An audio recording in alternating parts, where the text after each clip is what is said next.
This is HuffPost Live. I'm Mike Sachs, and today Jody Arias was expected to take the stand in the penalty phase of her murder trial, but after some confusion, the judge adjourned court until tomorrow. The testimony Jody will give to the jury could determine whether they will impose the death sentence or life in prison for the slaying of her ex-boyfriend. Joining us to discuss this is trial attorney Richard Roth. So, Richard, do we know how she'll plead? Will she beg for mercy or ask for death? Yeah, this case is the bizarre leading to the bizarre.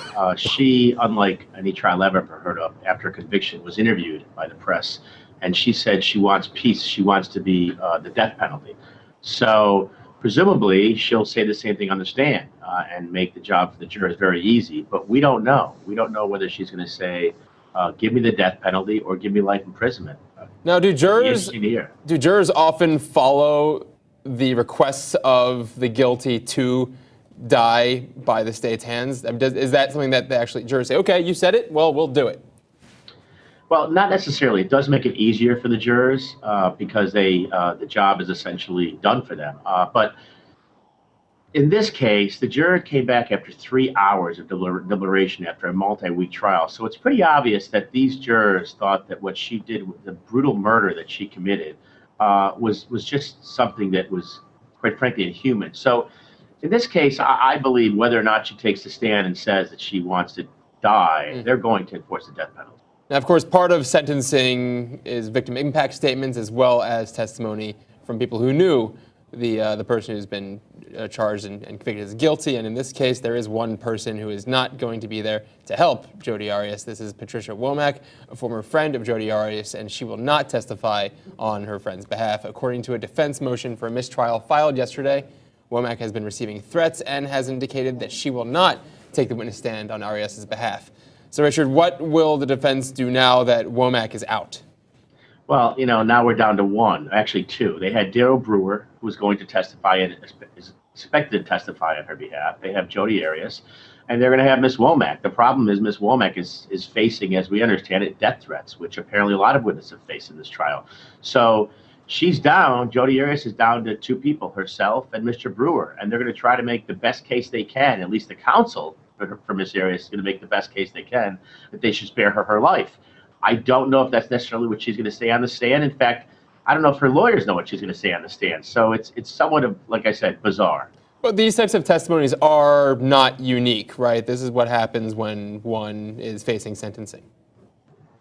Yeah, it's essentially these type of post-verdict hearings are they're very troubling because you do have the victims. The victims get on the stand and essentially narrate as to how the murder affected them.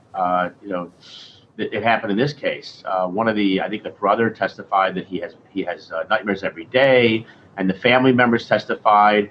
So it's generally a heart-pouring process, and courts many times relax the rules of evidence because it's not necessarily a finding. It's more, what do we do now? Yeah, and Womack is not the first defense witness to be harassed. Excuse me, I apologize. And receive, I need some water. And receive death threats in this case. This has happened before. It's precedented.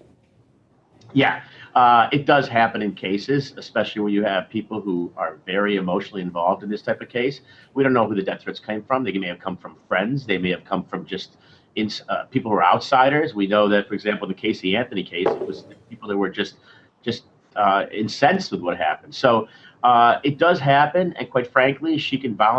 Womack can voluntarily choose not to testify. And if she's getting death threats, the last thing she wants to do is in any way jeopardize her own life. So it is somewhat, it is troubling for her to know that if she testifies, she may be killed. Now, going back to Jody Arias and her saying just, make it end, we have a comment here from Kristen Wolver saying, I wonder if her requesting the death penalty was reverse psychology. Yeah, it's interesting. You never know if this is a woman who played the victim, who testified on her own behalf, and was trying to play, I think, a lot of reverse psychology. That's a very interesting question.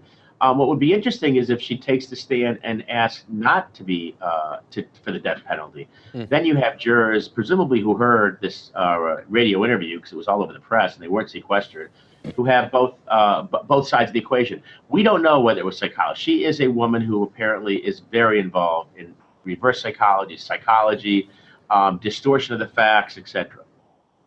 Now, Richard, we now have also a sad story. Savannah Nash, a 16-year-old from Harrison, Missouri, died on her first solo drive. She got permission Thursday afternoon to drive to the grocery store by herself to pick up items for dinner. But her vehicle slammed into a tractor trailer on the way, and she died at the scene, according to WAFB TV. Police are investigating whether she was texting at the time. But Richard, this is just a heartbreaking story. There is grounds for police to wonder whether she was texting at the time, though. Well, apparently the police have found a text, as I understand it, which is in draft form, not yet sent. And it is very serious. I know as a parent, and every parent that I know stresses upon their kids, don't text while you're driving. I know that there's some new devices they want to implement where you can't text while you're driving. So it's a very tragic incident where the girl, the first time she actually takes the car on her own, goes to the store and hits a 16-wheeler truck and has instantaneous death. Very, very sad, very tragic. Richard, I do want to thank you for joining us. Excellent insights as always. Thank you very much. Have a nice day. And coming up next, Yahoo CEO Marissa Mayer on the not safe for work parts of the Tumblr deal.